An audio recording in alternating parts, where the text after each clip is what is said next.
Banana flours, huwag nyong itapon. We can turn it into banana flour chips. Let's begin! Collect lang natin ang mga flours and then isoak natin sa water for at least 1 hour or longer overnight is good too.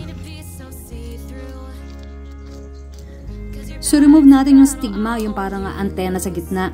At saka yung meron siyang, they call it calyx, yung parang plastic naman sa ilalim niya. See the photo insert para ma-identify nyo alin doon. Then, after nyo malinisan lahat, hugasan lang uli natin mabuti. Then, sa isang bowl, pagsamahin natin ang all-purpose flour, cornstarch, salt, turmeric powder, cayenne pepper or chili powder, at baking soda. Then, lagay natin ang water.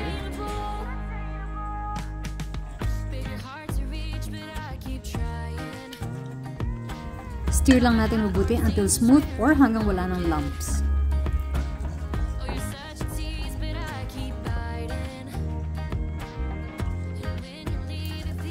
Then, ilagay na natin ang mga nilinisan natin ng mga banana flowers.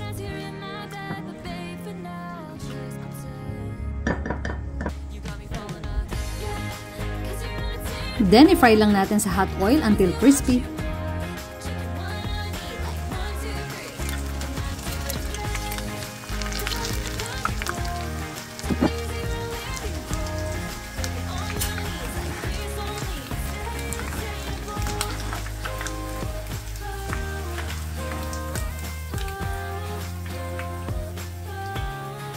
Then, drain nyo lang ang excess oil sa paper towels.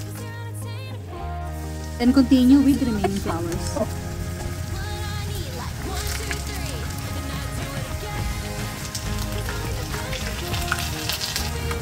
Mabilis lang ito maluto guys, kaya make sure na bantayan niyo.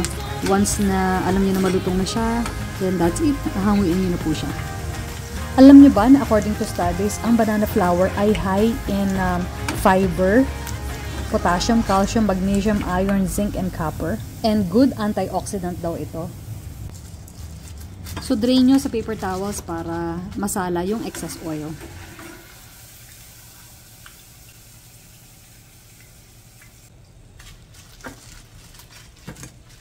Sobrang lutong nito, kaya best na kainin nyo agad kapag luto ninyo.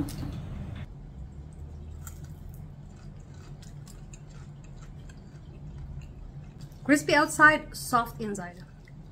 Masarap siya guys, malutong talaga. And yeah, try nyo na. I hope may natutunan kayo sa recipe na to. Thanks for watching!